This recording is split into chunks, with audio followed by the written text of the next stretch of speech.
ఈ వీడియోకి నాకు తెలిసి పరిచయాలు వెల్కమ్లు అవసరం లేదు. ఎందుకంటే ఈ క్షణం ప్రతి ఒక్క భారతీయుడు గుండెలపైన చేయి వేసుకొని proud to be an Indian అని చెప్పుకోవాల్సిన సిచ్యువేషన్ ఇది.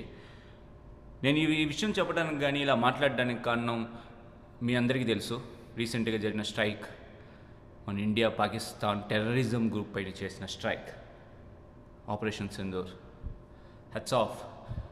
ఈ ఆపరేషన్లో పాల్గొన్న ప్రతి ఒక్కరికి ప్రభుత్వంలో ఉన్న ఉన్నతాధికారుల నుంచి సాధారణమైన రోల్ వరకు ప్రతి ఒక్కరికి ఇంతకన్నా నేనేం చెప్పలేను.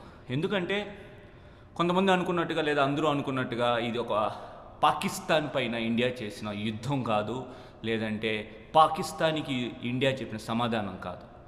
ఇది ఒక టెర్రరిజం పైన ఒక దేశపు కన్నెర్ర చేయడం.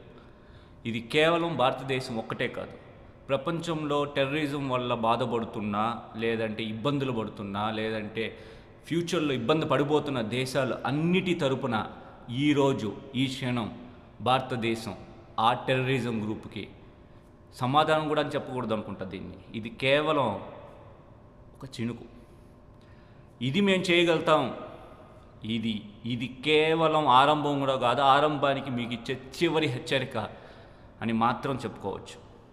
నేను ఎందుకు ఇంత గర్వంగా చెప్తున్నాను అంటే, నాట్ బికాజ్ మన వాళ్ళు వెళ్ళి ఆ ధ్వంసం చేశారు, లేదంటే సో నెంబర్ చనిపోయారు అని కాదు. ఇక్కడ మంచి చెడు మధ్య యుద్ధం. ఇది ఒక జాతికి యుద్ధం కాదు, ఒక దేశానికి యుద్ధం కాదు. ఇది మంచికి చెడుకి, ధర్మానికి అధర్మానికి.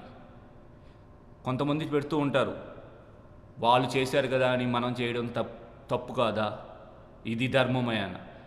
నాటి నుంచి నాడు ఆ కాలంలో శ్రీకృష్ణ భగవానుడు గీతలో చెప్పింది యుద్ధం చేయమని కాదు, అధర్మాన్ని ఓడించమని, పక్కవారిని చంపమని కాదు, చెడుని నాశనం చేయమని. చివరిగా ఒక విషయం చెప్పి వీడియోని క్లోజ్ చేస్తాను. ఈరోజు జరిగిన ఈ సంఘటన ప్రపంచంలో తీవ్రవాదాన్ని పెంచి పోషిస్తున్న ఏ దేశానికైనా సరే ఒక సవాల్. ఇప్పటికైనా మారండి. మీ దేశంలో జరుగుతున్న ఇవన్నీ వద్దు, ఆపేద్దాం. ప్రస్తుతానికి ఒక ఆత్మాభిమానం చాటుకున్న భారతీయుడిగా నా భారతదేశానికి, నా జాతీయ జెండాకి